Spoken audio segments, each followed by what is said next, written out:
Good morning, students. Today, our first class for biology. ठीक है, basically April month में हम इस सेशन को स्टार्ट कर चुके हैं. ठीक है, बट अप्रैल मंथ में जो सेक्शंस बने हुए थे उसमें काफ़ी कुछ चेंजेस हुए हैं. अप्रैल मंथ में साइटोलॉजी के कुछ चैप्टर्स हम डिस्कस कर चुके हैं. We have done of the cytology chapters during the April and May month. ठीक है, बट आफ्टर रिजल्ट्स सबसे पहले तो मैं ऑल स्टूडेंट्स को कॉन्ग्रेचुलेट करना चाहूँगा, बधाई देना चाहूँगा कि सभी स्टूडेंट्स के रिजल्ट्स बहुत अच्छे रहे हैं. ठीक है, आप एक न्यू जर्नी की ओर फॉरवर्ड हो रहे हैं, मूव कर रहे हैं. 10th क्लास तक की जो स्टडीज़ है, it is the base of the students. It is the base of student. Students का एक बेसिक पॉइंट होता है. यहाँ से स्टूडेंट्स एक कॉन्फिडेंस गेन करता है कि किस साइड की ओर उसकी मूविंग जो होगी, फर्दर जो उसकी मूविंग होगी वो 10th की परसेंटेज, 10th के कॉन्फिडेंस और 10th के रिजल्ट्स पे बेस करता है कि 10th का रिजल्ट्स कैसा रहा है.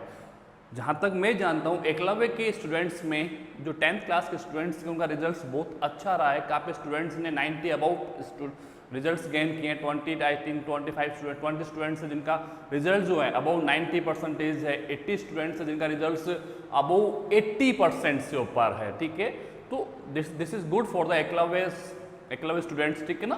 तो अभी जो आपकी जर्नी है, आपने साइंस सब्जेक्ट्स चूज किया है और science subject it is the most important subject for the students. Students के लिए एक वेरी इंपॉर्टेंट सब्जेक्ट्स की काउंटिंग में आता है. साइंस एक ऐसा सब्जेक्ट है जिसके थ्रू बच्चा अपना माइंड, स्टूडेंट्स अपने माइंड को बिल्डअप करता है. Study it's not a job, एक जॉब नहीं है. स्टडी का मीनिंग है बिल्डअप होना, स्टडी का मीनिंग है डेवलप्ड होना. यानी कि हम जितना स्टडीज की ओर मूव करते हैं, जितना सीरियसली उसको फोकस करते हैं, उतना ही हमारा बिल्डअप होना स्टार्ट हो जाता है, हमारा डेवलपमेंट स्टार्ट हो जाता है, हमारी ग्रोथ स्टार्ट हो जाती है. तो 10th का परसेंटेज कभी भी आप लोगों को सक्सेस की ओर मूव नहीं करेगा. 10th का परसेंटेज जो होता है only for your confidence, only for your confidence कि मेरी गेनिंग अच्छी है, मेरा स्किल पावर अच्छा है, मैं इस परसेंटेज के साथ आगे बहुत अच्छा मूव कर सकता हूँ, अच्छा सक्सेस की ओर मूव कर सकता हूँ. तो 10th की परसेंटेज आपके पास है, आप उसको फॉरवर्ड कर दें, माइंड से स्लिप कर दें. आप ये देखें कि अब मेरा जो है फ्यूचर जो है वो स्टार्टअप होने वाला है. अब मेरा एक स्टेयर आ गया है कि मुझे ईयर बाय ईयर जंप करना है, उछलना है, मुझे अपने आप को आगे की ओर लेके जाना है. इसके लिए सबसे इंपॉर्टेंट है डेडिकेशंस. सबसे इंपॉर्टेंट है dedications for the science. Science के लिए डेडिकेट होना, साइंस के लिए डेडिकेट होना. अपने आप को कंप्लीटली इंडिपेंडेंट कर लो. अपने आप को कंप्लीटली इंडिपेंडेंट करते हुए अब मुझे फर्दर स्टडीज की ओर मूव करना है. यहाँ तक 10th तक जो मैं स्टडी करके आया हूँ, मैंने पेरेंट्स से भी हेल्प ली है, स्टूडेंट से भी हेल्प ली है, टीचर से भी हेल्प ली है. अब फर्दर जो स्टडीज है ये सेल्फ के डेडिकेशन पे डिपेंडेंट करेगा. किस पे डिपेंड करता है? सेल्फ के डेडिकेशन के ऊपर डिपेंड करता है. साइंस सब्जेक्ट चूज करने की अगर हिम्मत रखते हो, ठीक है, आप स्ट्रोंगर हैं कि मैं साइंस सब्जेक्ट को स्टडी कर सकता हूं, I can studies of the science subjects no problem. This is very good. This is your confidence, this is your confidence. तो एक चीज ध्यान रखना, साइंस सब्जेक्ट को चूज करना और चूज करने के बाद में उसके ऊपर फोकस करना, दोनों में बहुत डिफरेंसेस है. मैनी स्टूडेंट्स ऐसे होते हैं जो 10th क्लास से 11th की ओर मूव करते हैं, 11th में जाके स्पीड से अपने फ्रेंड्स के साथ मूव करते हुए निकल जाते हैं.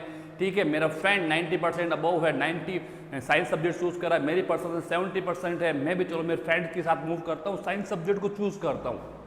तो आप ये देख लीजिए, आप दोनों में 20% का गैप है. मैं ये नहीं कहूँगा कि 70% का student it's not capable for the choosing of science. ऐसा नहीं है, इट्स कैपेबल, ये कैपेबल है. ठीक है ना. All the students are capable for the science subject. उसके परसेंटेज क्या है 10th में, उसको अवॉइड करते हैं हम लोग. ठीक है, अभी हमारा जो स्टार्टअप है वो स्टार्ट हो चुका है. मुझे खुद को इंडिपेंडेंट करते हुए इतना डेडिकेट होना है सब्जेक्ट्स के लिए कि मैं उस सब्जेक्ट्स के ऊपर वर्क कर सकता हूँ. क्या आपको ऐसा फील होता है कि क्या मैं 5 आवर्स डेली स्टडीज के लिए मेंशन कर सकता हूं? मैं मुझे 5 आवर स्टडी को देना है, इट्स मीन देना है. अदर जो वर्क होंगे वो अवॉइड करते हुए मुझे specially focus on the study, मुझे ज़्यादा से ज़्यादा टाइम स्टडी के ऊपर फोकस करना है। सेल्फ डेडिकेटेड होकर, सेल्फ इंडिपेंडेंट होकर, किसी पे डिपेंडेंट नहीं होना है कि पेरेंट्स क्या कह रहे हैं, स्कूल क्या कह रहा है, टीचर्स क्या कह रहे हैं।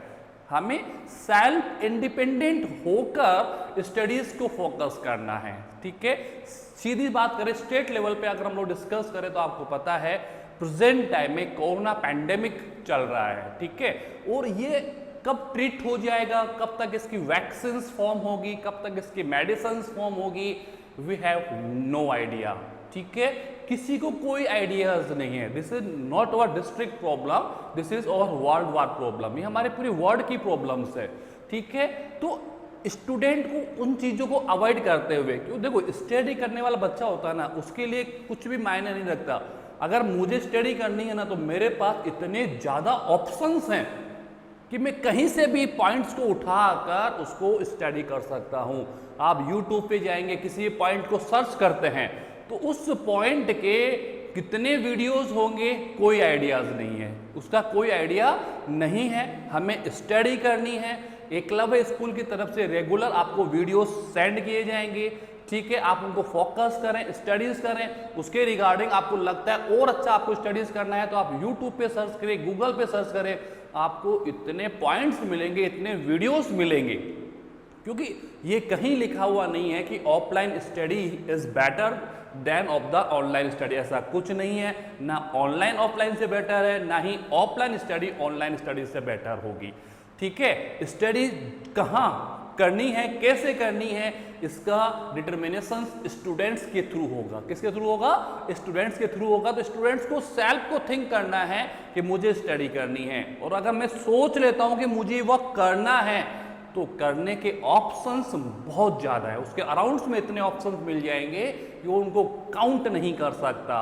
और कुछ स्टूडेंट्स ऐसे होते हैं, कैसे पढ़े, क्या पढ़ें, कितना पढ़ें, तो उन क्वेश्चंस का आंसर जब उसके पास नहीं है तो उन क्वेश्चंस का आंसर किसी के पास नहीं हो सकता। स्टूडेंट्स के क्वेश्चंस का आंसर स्टूडेंट्स के पास ही होना चाहिए कि मैं कब, क्या और कैसे कर सकता हूं। इनके आंसर अगर एक स्टूडेंट के पास हैं तो स्टूडेंट इजीली अपने क्वेश्चंस को आंसर में कन्वर्ट कर लेगा। यार ये क्वेश्चन, ये आंसर, मैं इसको ऐसे कर सकता हूं, मुझे पता है इसको कैसे करना है। ठीक है, तो इन चीजों के पर वर्क करो, पहले सोचो, think about of the study and think about of the future and think very important, think about of the competition, think about of the competition. 98-99% बनना इट्स सो इजी। प्रेजेंट में अगर हम देखते हो तो 99% तक स्टूडेंट्स गेन कर रहे हैं। तो आप उनका माइंड देखिए, आप उनका स्किल पावर देखिए, आप उनका डेडिकेशन देखिए, आप उनका टाइम टेबल देखिए, आप स्टडीज के प्रति उनका फोकस देखिए। बहुत चीजें वो मेंशन करते हैं। 99% बनाना लगता है बहुत इजी है, इट्स नॉट इजी। 99% बनाने के लिए उसने अपने आप को स्टेबल किया है कि मेरा ये टाइम फ्रेम है, मैं इसको अवॉइड नहीं कर सकता। अगर अवॉइडिंग नेचर्स खत्म हो जाए, फिनिश हो जाए, तो मैं जानता हूं कि सक्सेस कभी भी स्टॉप नहीं होगा। बट हम क्या करते हैं, अभी पढ़ने बैठते हैं, चलो कल पढ़ लेंगे, कल नहीं आएगा, डे आफ्टर टुमारो आ जाएगा। यानी कि हम आगे से आगे चलते रहते हैं। हम कभी ये नहीं देते प्रेजेंट टाइम जो मेरा है, आज का जो टुडेज वर्क है, वो टुडेज कंप्लीट होना मस्ट है।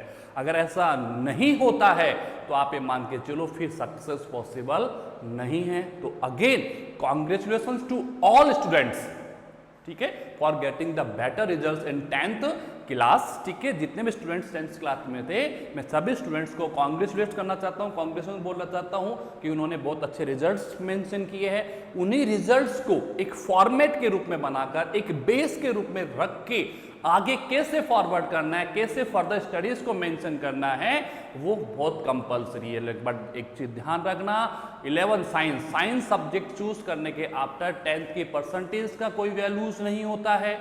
ध्यान रखिए, science subjects it's completely proportional for their work. आपके वर्क पे डिपेंड करेगा, आपके वर्क के सिमिलर चलता है।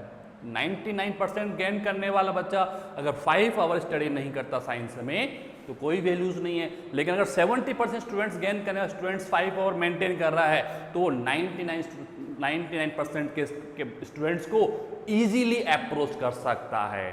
ध्यान रखें चीज को, science mean hard work, science mean hard work, science का मीनिंग ही हार्डवर्क है। साइंस अगर चूज किया है तो अपने आप को हार्डवर्क के लिए कैपेबल बनाए आप लोग, एलिजिबल फॉर द हार्डवर्क। क्या आप एलिजिबल है?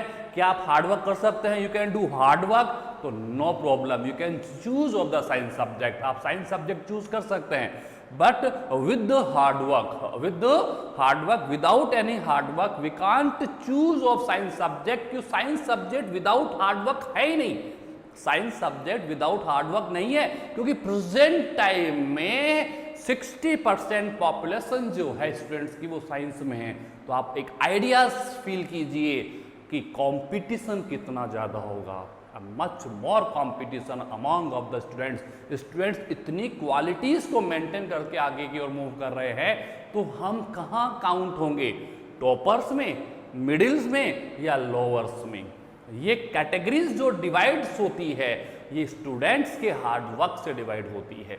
अगर मेरा हार्डवर्क प्रॉपर बैलेंस फॉर्म में है, balance mean proper time without avoiding, ठीक है, तो मैं अपर में आ जाऊंगा। अगर मेरे में अवॉइडिंग नेचर डेवलप हो जाता है, स्मॉल क्वांटिटीज में थोड़ा थोड़ा लगता है थोड़ी देर बाद में कर लेंगे, थोड़ा सा कर लेते हैं, आज बाद में कर लेंगे, यस एंड नो, तो फिर आपकी क्वांटिटी कहां पर आएगी, डिक्रीज फॉर्म में आ जाएगी, देन मिडिल से लोअर में आ जाएगी। तो आप मिडिल एंड लोअर, क्या आप अपर कैटेगरीज में हैं, मिडिल कैटेगरीज में हैं या लोअर कैटेगरीज में हैं? ये सब आइडियाज आप लोगों को कौन देगा? नथिंग वन, कोई नहीं देख सकता, सेल्फ, आपका सेल्फ का डेडिकेशन, ठीक है। तो हम today we will start plant physiology.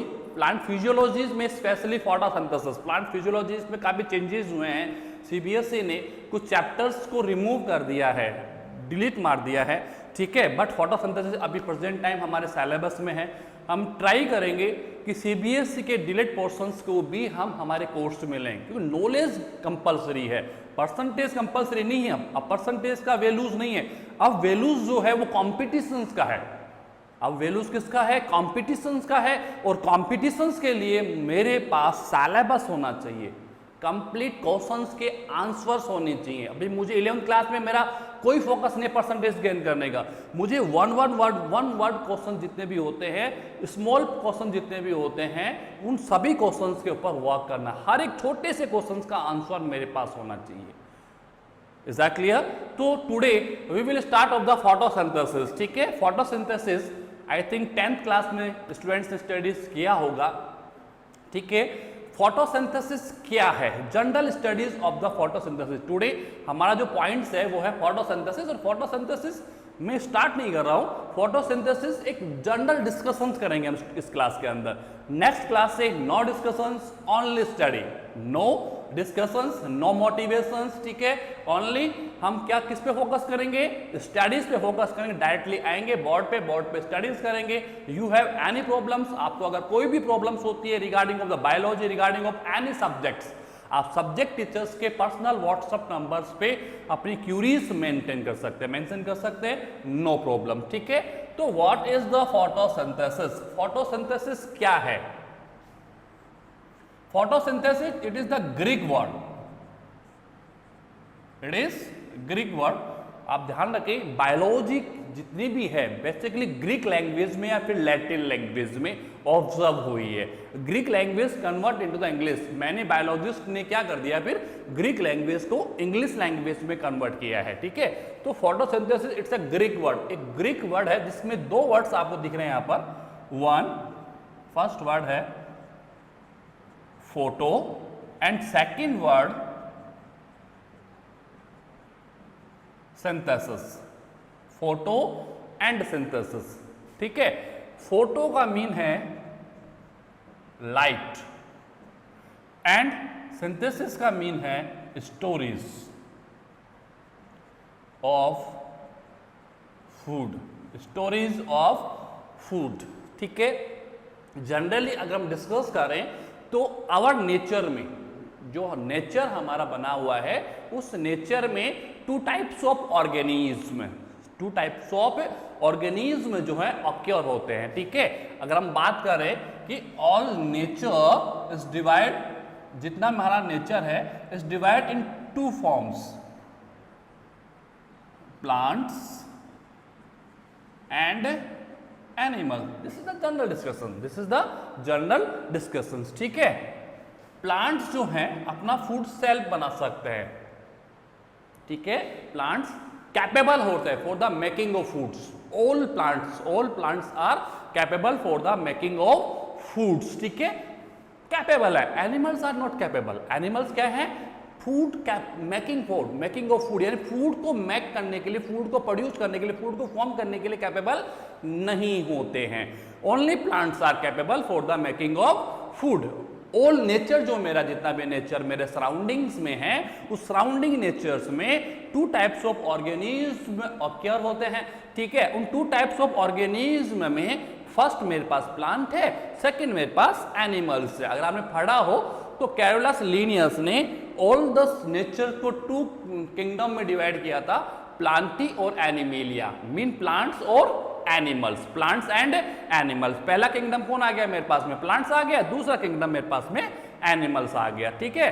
Plants और एनिमल्स को किस किस बिहेव पे डिवाइड किया होगा? आपने 10th तक स्टडी कर रखा है कि इन दोनों में वेरिएशंस क्या है, what are the variation between plants and animals, ठीक है। तो वो यू हैव आइडिया, आपको पता होना चाहिए चीजों के बारे में। तो प्लांट, अगर हम लोग फूड के बिहेव पे देखें, फर्स्ट मेरा पॉइंट है फूड, नरिशमेंट, न्यूट्रिशंस, ठीक है।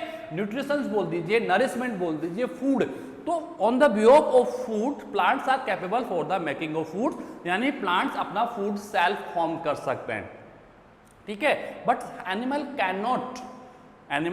Cannot make their foods. Animal अपना फूड सेल्फ नहीं बना सकता। All animals are completely depends on plants. किस पे डिपेंड्स है? प्लांट्स पे डिपेंड्स हैं। तो प्लांट्स अपना फूड सेल्फ बना सकता है by the help of photosynthesis, by the help of photosynthesis. Photosynthesis की हेल्प से, किसकी हेल्प से? Photosynthesis. It is the process for the making of food. Food को बनाने के लिए फोटोसिंथेसिस एक सिंपल प्रोसेस होता है जो basically acquire in the plants. किस में अक्योर होता है? ये प्लांट्स में अक्योर होता है, एनिमल्स में नहीं होता है। Animals completely depends on the plants for their foods. अपने फूड के लिए वो किस पे डिपेंड्स होते हैं? प्लांट्स पे डिपेंड्स होते हैं। Plants are capable, plants capable है, ठीक है। प्लांट्स में वो पॉइंट्स है जिसके थ्रू वो फूड बना सकता है, फूड मेक कर सकता है, फूड फॉर्म कर सकता है, फूड को सिंथेसाइज कर सकता है by the help of photosynthesis, by the help of photosynthesis, ठीक है ना। Animals cannot make their food. Animals अपना फूड सेल्फ नहीं बना सकते by themselves. Animals cannot make food by themselves, अपने थ्रू अपना फूड नहीं बना सकते हैं। एनिमल्स कंप्लीटली, एनिमल्स क्या करते हैं? Absorb the food from the plants. Animals क्या करते हैं? प्लांट्स से फूड को एब्जॉर्ब करते हैं। एब्जॉर्ब करने के आफ्टर उसको यूटिलाइज करेंगे। क्या करेंगे? यूटिलाइज करेंगे। यूटिलाइज के थ्रू एनर्जी गेन करते हैं जो एनिमल्स की मेटाबॉलिज्म को मेंटेन करता है, ठीक है। तो प्लांट्स जो हैं फूड बनाने के लिए कैपेबल हैं, बट एनिमल्स जो है फूड फॉर्म करने के लिए कैपेबल नहीं है, फूड को सिंथेसाइज नहीं कर सकते। Animal can not synthesize of food by themselves, ठीक है। बट प्लांट्स जो है कैन मेक फूड, ठीक है ना। प्लांट्स अपना फूड सेल्फ बना सकता है, ठीक है। तो प्लांट्स जो फूड सेल्फ प्रोड्यूस करता है वो प्रोसेस है, इट इज कॉल्ड फोटोसिंथेसिस, जिसका मीनिंग है, फोटो मीन लाइट, लाइट यहां पर नेचुरल है। नेचुरल का मीन हो गया सन, नेचुरल का मीन क्या हो गया? सनलाइट, ठीक है। और सिंथेसिस का मीन हो गया स्टोरेज ऑफ फूड। स्टोरेज मतलब फूड को स्टोर करना, फूड को सिंथेसाइज करना, फूड को मेक करना, ठीक है। यानी कि प्लांट्स जो है वो क्या कर सकते हैं? फूड को स्टोर कर सकते हैं, but with the presence of light, with the presence of light, ठीक है। लाइट की प्रेजेंस में plants can store of the food, storage of the food. Plants क्या कर सकता है? फूड को स्टोर कर सकता है, फूड को सिंथेसाइज कर सकता है। फूड को क्या कर सकता है? सिंथेसाइज कर सकता है with the presence of light, with the presence of light. Presence और भी होगी मेरे पास में यहाँ पर, बट डेफिनेशंस में जो ब्रेकडाउन हो रहा है वो टू फॉर्म्स में आ रहा है, फोटो एंड सिंथेसिस। फोटो का मीन होता है लाइट, लाइट जो है वो नेचुरल है, सनलाइट है, ओके। एंड सिंथेसिस का मीन है it is the storage of food. Synthesis का मीन क्या आ रहा है, स्टोरेज ऑफ फूड, यानी प्लांट्स जो हैं वो फूड मेक कर सकते हैं, प्लांट्स फूड को सिंथेसाइज कर सकते हैं by the help of the natural things, by the help of the natural things. Natural things को यूज करते हैं, नेचुरल थिंग्स जो नेचर में प्रेजेंस है, ठीक है। और नेचर में ओनली इनऑर्गेनिक थिंग्स प्रेजेंस होती है। नेचर में क्या प्रेजेंस होती है, ओनली इनऑर्गेनिक थिंग्स। अगर मैं फोटोसिंथेसिस को डिफाइन करूं तो बहुत सी डेफिनेशंस होती है। फोटोसिंथेसिस मीन हो गया the conversion of solar energy into the chemical energy. Solar मतलब सनलाइट, यानी कि प्लांट्स क्या करते हैं, सोलर एनर्जी को यूज करते हैं, सनलाइट को यूज करते हैं। और यूज सनलाइट में कौन सा एनर्जी होगा, सोलर एनर्जी होगा, सन एनर्जी होगा, जैसे ना उस सोलर एनर्जी को कन्वर्ट करते हैं केमिकल एनर्जी, मतलब केमिकल्स में, फूड में कन्वर्ट कर देते हैं, carbohydrate, fat, proteins, vitamins, different types of things, ठीक है। Solar and the conversion of the solar energy into the chemical energy, it's called photosynthesis. या the convergence of inorganic content into the organic content, inorganic contents into the organic content। क्या होता है basically, आप देखें,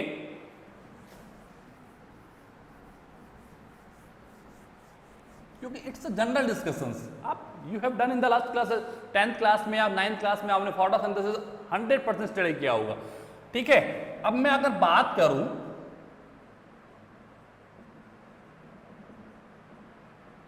photosynthesis, तो photosynthesis का जो chemical reaction है,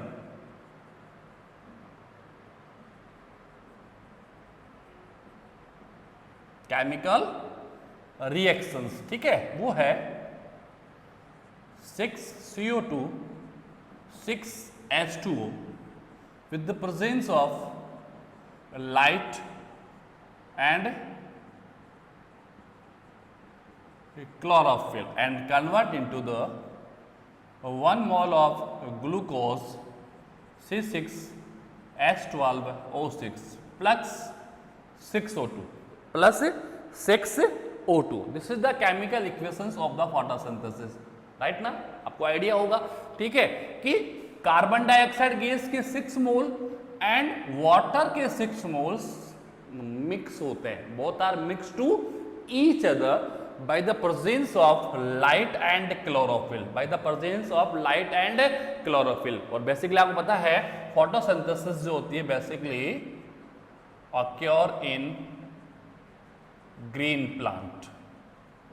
कहां पर होती है, occur in ग्रीन प्लांट्स में होती है, ठीक है ना। ग्रीन प्लांट का मीन हो गया presence of chlorophyll, presence of chlorophyll, क्योंकि ग्रीन प्लांट वही होगा जिसमें क्लोरोफिल्स होता है, ग्रीन कलर जो आता है वो क्लोरोफिल की प्रेजेंस से आता है, ठीक है ना। ऑक्योर इन ग्रीन प्लांट्स, ठीक है। तो ग्रीन प्लांट मतलब सेल, कोई भी रिएक्शंस होगा वो सेल में होता है। प्लांट तो एक मल्टीसेलुलर फॉर्म में, किस में होगा, सेल में होगा। और सेल के अंदर साइटोप्लाज्म, साइटोप्लाज्म के अंदर एक सेल ऑर्गन होता है, सेल ऑर्गन जिसका नेम है क्लोरोप्लास्ट। क्लोरोप्लास्ट कहां पर ओक्योर होता है, ये क्लोरोप्लास्ट में ओक्योर होता है। किसमें ओक्योर होता है, क्लोरोप्लास्ट में। मैं इसकी स्टडी कराऊंगा आप लोगों को। अभी मैंने general occurrence of the photosynthesis बताया, it is the simple occurrence of the photosynthesis, की फोटोसिंथेसिस ऑक्योर कहां होता है, where is the occur of photosynthesis, ठीक है। और फोटोसिंथेसिस का मेन पॉइंट्स कौन सा है, तो वो है क्लोरोप्लास्ट। कौन है, क्लोरोप्लास्ट। क्लोरोप्लास्ट क्या है, एक सेल ऑर्गन है, जैसे बॉडी के बॉडी ऑर्गन्स होते हैं, हैंड्स हैं, जितने भी ऑर्गन्स आपको दिख रहे हैं, लेग्स वगैरह दिख रहे हैं, these are the body organ, these are the body organs, ठीक है। और पूरा बॉडी जो है, ये तो आपको पता है कि बॉडी जो बना हुआ वो सिंगल सेल से बना हुआ है। किससे बना हुआ है, सिंगल सेल। और सिंगल सेल में जो हाफ पार्ट है वो मेल से आया है और हाफ पार्ट किससे आया है, फीमेल से आया ना, in the form of sperm, in the form of egg, both are fused to each other and convert into the zygote, then zygote convert into the body. Zygote किस में convert होता है? बॉडी में। एक cell बनता है, cell से the group of sales बनते हैं, ग्रुप ऑफ सेल्स से क्या बनेगा? टिश्यूज बनेंगे, टिश्यू से टिश्यू सिस्टम बनेगा, टिश्यू सिस्टम से ऑर्गन बनेगा, ऑर्गन से ऑर्गन सिस्टम्स बनेंगे, एंड देन ऑर्गन सिस्टम से एक होल बॉडी का फॉर्मेशन हो जाता है। किसका फॉर्मेशन होता है? एक होल बॉडी का फॉर्मेशन हो जाता है। आप इसकी कंटिन्यूस सीक्वेंस ध्यान रखें कि first cell, then group of cell, group of cell, it's called tissue, ठीक है। Tissue then convert into the tissue system, okay, then organ, उसके after organ system, and now body. एक होल बॉडी का formation हो जाएगा। किसका formation हो जाता है? एक होल बॉडी का फॉर्मेशन हो जाता है। सबसे पहले एक सिंगल सेल आएगा, सिंगल सेल डिवाइड होगा, माइटोटिक डिवाइड होता है, माइटोसिस होता है, वेजिटेटिव पार्ट है, ठीक है। Then convert the group of cells, किस में हो जाएगा? ग्रुप ऑफ सेल, और group of cell it's called tissue, ठीक है। ऐसे डिफरेंट टाइप्स ऑफ टिश्यूज बनते हैं और सब टिश्यूज आपस में कनेक्टेड होकर क्या बनाते हैं? Tissue system. वो टिश्यू सिस्टम से क्या बनेगा? एक ऑर्गन। मतलब एक सिंगल ऑर्गन के अंदर डिफरेंट टिश्यू सिस्टम्स होते हैं, different types of tissue systems होते हैं, ठीक है ना। वो क्या बनाएगा? एक ऑर्गन। ऐसे डिफरेंट टाइप्स ऑफ ऑर्गन्स आपस में कनेक्टेड हो क्या बनाते हैं? Organ system. जैसे एलिमेंट्री कैनाल है, एलिमेंट्री कैनाल क्या है? एक connectivity of the different organs, it is the connectivity of the different organ, जिसमें माउथ भी आ गया, बकल के ऊटी आ गया, oesophagus, pharynx, stomach, small intestine, large intestine, ठीक है। तो ये क्या हो गया? सारे ऑर्गन्स आपस में मिलकर, डिफरेंट टाइप्स ऑफ ऑर्गन्स आपस में मिलकर एक ऑर्गन सिस्टम बना रहे हैं, जिसको हमने कहा एलिमेंट्री कैनाल। ऐसे रेस्पिरेटरी सिस्टम बना हुआ है, सर्कुलेटरी सिस्टम बना हुआ है, नर्वस सिस्टम बना हुआ है, मस्कुलर सिस्टम बना हुआ है, ठीक है ना। और ये all systems are connected to each other. जितने भी सिस्टम्स होंगे सब क्या होंगे? कनेक्टेड होते हैं, और कनेक्टेड होकर एक होल बॉडी को फॉर्म करते हैं। किसको फॉर्म करते हैं? एक होल बॉडी को। This is the procedure for the formation, एक formation of the whole body, कि एक होल बॉडी कैसे बनती है, ठीक है। तो ध्यान रखें, सेल में सेल ऑर्गन्स होता है, साइटोप्लाज्म, साइटोप्लाज्म में एक सेल ऑर्गन मिलेगा आप लोगों को, दिस इज क्लोरोप्लास्ट। तो this is the occurrence point for the photosynthesis, this is the occurrence point for the photosynthesis। photosynthesis basically occur in plants, किस में होता है? प्लांट्स में होता है, ठीक है। प्लांट्स में ओनली ग्रीन प्लांट्स में होता है, किस में होता है? Only green plant. There chlorophyll is present, यहाँ पर क्या प्रेजेंस है? क्लोरोफिल प्रेजेंस होना चाहिए। क्लोरोफिल की presence should be compulsory for the photosynthesis, ठीक है ना। ध्यान रखें, क्लोरोफिल की जो प्रेजेंस है वो फोटोसिंथेसिस के लिए कंपल्सरी है, क्योंकि विदाउट क्लोरोफिल, लिखा है मैंने यहाँ पर साफ साफ, light and chlorophyll, with the presence of light and chlorophyll, इनकी मिक्सिंग जो होगी, इनकी कनेक्टिविटी जो होती है वो इन दोनों की प्रेजेंस में होगी, और इन दोनों की प्रेजेंस में ही both the mix up to each other and convert into the glucose, 1 mole of glucose. Glucose क्या है? It is the organic compound, it is the organic compound. कौन सा कंपाउंड है ये? एक ऑर्गेनिक कंपाउंड होता है, सिंपल ऑर्गेनिक कंपाउंड होता है। मैं थोड़ा बहुत फूड के बारे में आपको बताऊंगा बाद में। तो ध्यान रखें, this is the simple chemical reactions of the photosynthesis, ठीक है। अब आप ये ध्यान रखें, यहां पर डेफिनेशंस बनती है। एक तो बन गया the process by which carbon dioxide gas mix with the water by the presence of light and chlorophyll and convert into the 1 mole of glucose with the oxygen, it's called photosynthesis, it's called photosynthesis। वो क्या हो गया? photosynthesis हो गया कि carbon dioxide gas water के साथ mix होगा, और मिक्स के लिए लाइट एंड क्लोरोफिल की प्रेजेंस कंपल्सरी होगी। क्लोरोफिल है क्या? प्लांट्स में क्लोरोफिल है, क्योंकि क्लोरोप्लास्ट कहां पर होता है रिएक्शंस? क्लोरोप्लास्ट। और क्लोरोप्लास्ट में क्या प्रेजेंस होते हैं? क्लोरोफिल्स होते हैं। क्या होते हैं? क्लोरोफिल्स होते हैं, ठीक है। तो क्लोरोफिल की प्रेजेंस एंड लाइट की प्रेजेंस में दोनों आपस में मिक्स होंगे, both are mix up to each other and convert into the 1 mole of glucose with the 6 mole of oxygen, with the 6 mole of oxygen. तो ध्यान रखें, these are inorganic substance, inorganic substance ठीक है, and this is simple organic substance, simple organic substance. ठीक है, तो definitions क्या हो गया, the convergence of inorganic substance into the simple organic. ध्यान रखिए, सिंपल एंड कॉम्प्लेक्स में डिफरेंसेज होगा। सिंपल एंड कॉम्प्लेक्स का मीन हो गया monomer, monomer and polymers, monomer and polymer. ठीक है, सिंपल यहां पर मोनोमर है, सिंपल का मीन होता है मोनोमर, क्योंकि सिंगल मोल ऑफ ग्लूकोज आ रहा है, सिंगल मोल। मोनो का मीन क्या होता है, वन, और मर का मीन क्या हो गया, यूनिट, यानी 1 unit of glucose, 1 unit of glucose. ठीक है, सिंगल नंबर ऑफ ग्लूकोज होता है। ठीक है, तो ध्यान रखें, the convergence of inorganic substance into the simple organic substance, it's called photosynthesis, it's called photosynthesis. या आप डेफिनेशन अगर आप इसको एनर्जी पे लेंगे तो यहां पर आएगा solar, solar energy convert into the chemical energy.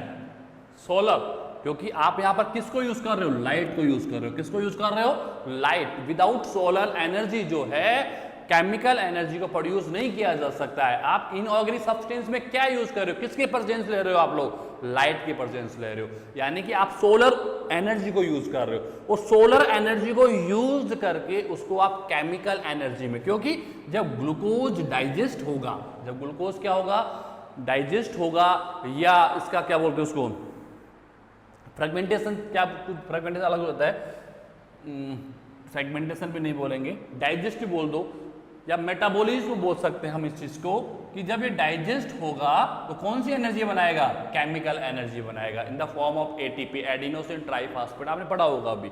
ठीक है, तो ग्लूकोज जो है वो केमिकल, क्योंकि ऑर्गेनिक कंपाउंड्स है, और ऑर्गेनिक कंपाउंड्स मतलब जो कार्बन कंपाउंड से बनाए हुए हैं, तो कौन सी एनर्जी बनाएंगे वो लोग, केमिकल एनर्जी को प्रोड्यूस करते हैं वो। ठीक है ना, तो डेफिनेशंस तो बहुत है। पहले डेफिनेशंस यहां से आप बना सकते हो, CO2 mixed with the water with the presence of light and chlorophyll and it's converted into the 1 mole of glucose. It's called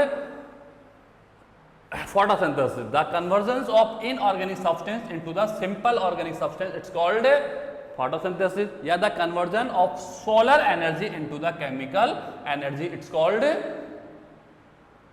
photosynthesis. तो अगर मैं आपसे एक जनरल क्वेश्चन पूछूं कि tell me name of the inorganic substance which are occur in this nature, जो इस nature में प्रेजेंस है, उन इनऑर्गेनिक सब्सटेंस के नेम बताएं मुझे। तो मैं आपको क्लियर कर दूं, 3 टाइप्स ऑफ इनऑर्गेनिक कंटेंट्स, आपके टीचर्स ने आपको बताया होगा 3 टाइप्स ऑफ इनऑर्गेनिक सब्सटेंस।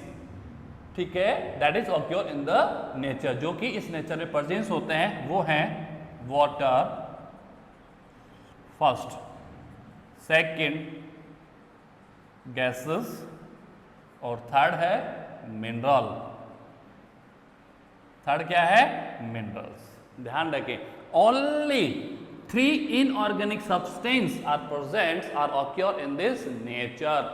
इनके अलावा इस नेचर में इनऑर्गेनिक सब्सटेंस के फॉर्मेट में कुछ भी नहीं है, नथिंग। ठीक है, वाटर है मेरे नेचर में, वाटर के साथ मिनरल्स हैं और वॉच गैसेस हैं। ठीक है, तो water and minerals both are present under of the soils. दोनों कहाँ प्रेजेंस है, under of the soils. Water the soil के अबव भी है।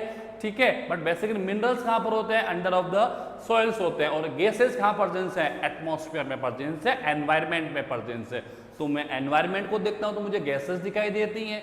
ठीक है, मैं अगर सॉइल को देखता हूं तो मुझे मिनरल्स दिखाई देते हैं, सॉइल में मुझे वाटर दिखाई देता है, सॉइल के ऊपर मुझे वाटर दिखाई देता है। इन थिंग्स के अलावा only 3 substance, only 3 inorganic substance are present in this nature, और वो है फर्स्ट वाटर, सेकंड गैसेस, और थर्ड है मिनरल्स। थर्ड कौन सा है, मिनरल्स। इनके अलावा no one substance, no one inorganic substance are occur in this nature. इस नेचर में किसी टाइप का कोई इनऑर्गेनिक सब्सटेंस प्रेजेंस नहीं है। ध्यान रखें इस चीज को, क्लियरली आप लिसन करें। ओनली 3 इनऑर्गेनिक सब्सटेंस जो है that is occur in this nature, and these are capable for the running of complete nature. इस नेचर को कंप्लीट रन करने के लिए यही कैपेबल है। जितने भी ऑर्गेनिक कंटेंट्स बनते हैं, हार्मोन्स ले लीजिए, विटामिन्स ले लीजिए, कार्बोहाइड्रेट्स ले लीजिए, प्रोटीन्स ले लीजिए, फैट ले लीजिए, all the organic compounds, all the organic, क्योंकि ऑर्गेनिक कंपाउंड बनेगा किससे? इनऑर्गेनिक से बनेगा। तो जितने भी टाइप्स के ऑर्गेनिक कंपाउंड्स हैं वो किससे बने होते हैं? और इनऑर्गेनिक सब्सटेंस से। और इनके अलावा कोई भी इनऑर्गेनिक सब्सटेंस इस नेचर में अक्यर नहीं है। यही इनऑर्गेनिक सब्सटेंस इस कंप्लीट नेचर को क्या करते हैं? रन करते हैं, चलाने का काम करते हैं। समझ में आ रहा है नहीं आ रहा? Only 3 inorganic substance, that is water, gases and minerals, water, gases and minerals। और ये 3 थिंग्स ही कंप्लीट नेचर के सर्वाइव के लिए कंपल्सरी है। Survival of the nature, evolutions of the nature, इस इवोल्यूशन करने के लिए, मतलब इस नेचर को चलाने के, रेगुलर मेंटेन करने के लिए मुझे 3 थिंग्स की नीड होती है। वाटर चाहिए मुझे नेचर में, गैसेस मुझे चाहिए प्रॉपर, और मिनरल्स की नीड होती है। ठीक है ना? इन्हीं 3 थिंग्स को प्लांट यूज करता है। क्या करता है? यूज करता है and convert into the organic compounds, convert into the organic compounds. Organic compounds में important 3 things are protein, fat and carbohydrate. Protein, fat and carbohydrate. तो आप ध्यान रखें, ये इनऑर्गेनिक कंटेंट्स जो हैं ऑर्गेनिक कंपाउंड्स बनाते हैं। ऑर्गेनिक, नीचे ले ले,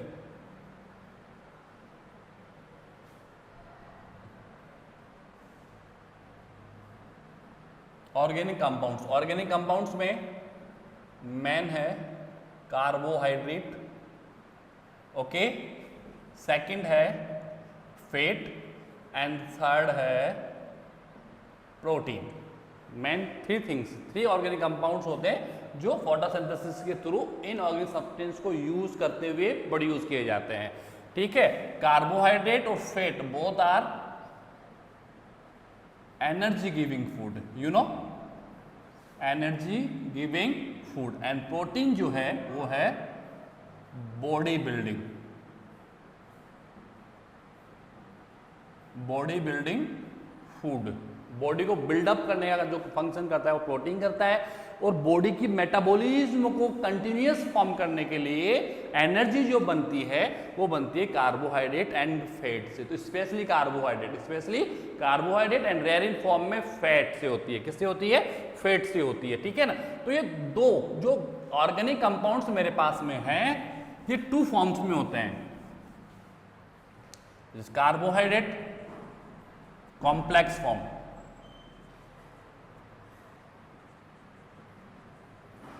कॉम्प्लेक्स को हम लोग यूज करेंगे पॉलीमर।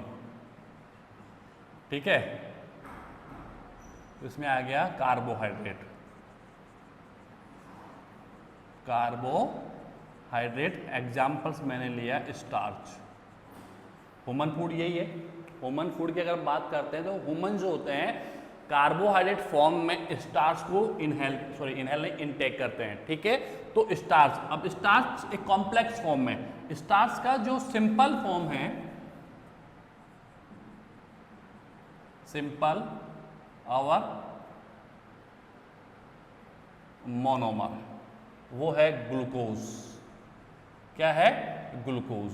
ठीक है? यानी कि स्टार्च तो ग्लूकोज का पॉलीमर है। स्टार्च तो क्या है? ग्लूकोज का पॉलीमर। ग्लूकोज सिंगल है, ग्लूकोज क्या है? कार्बोहाइड्रेट का smallest unit, smallest units of carbohydrate, it's called glucose. ठीक है? ग्लूकोज के मेनी मॉलिक्यूल्स आपस में कनेक्टेड होकर एक लॉन्ग चेन का फॉर्मेशन करते हैं। This is called complex carbohydrate. वो कौन सा होता है? कॉम्प्लेक्स कार्बोहाइड्रेट्स होते हैं। ठीक है? तो स्टार्च यहाँ पर एक कॉम्प्लेक्स फॉर्म है, यानी कि इसमें अप्रोक्स 3500 इतने होते हैं, इतने ग्लूकोज मॉलिक्यूल्स आपस में कनेक्टेड होंगे और एक लॉन्गर चेन का फॉर्मेशन करते हैं, दैट इज कॉल्ड स्टार्च। ठीक है? तो स्टार्च का जो मोनोमर फॉर्म है वो है सिंपल, वो है ग्लूकोज। वो क्या है? ग्लूकोज। अगर मैं फैट की बात करूं तो फैट के मोनोमर्स हैं fatty acid plus glycerol, fatty acid plus glycerol. ठीक है? प्रोटीन्स की हम बात करें तो वो है एमिनो एसिड्स, एमिनो एसिड्स। ध्यान रखिए इस चीज को, दीज आर मोनोमर्स, ये सब क्या है, monomers, single units of the food, single units of the food, organic foods, ठीक है। तो ग्लूकोज किसका सिंगल मोनोमर है, स्टार्च का है। फैटी एसिड प्लस ग्लिसरॉल किसके हैं, फैट के, यानी फैट का जो 1 मोल होता है वो 3 mole of fatty acid and 1 mole of glycerol से बना होगा। ध्यान रखना, 1 mole of fat, 1 mole of fat जो होता है that is consist of 3 mole of the fatty acid and 1 mole of the glucose, ठीक है।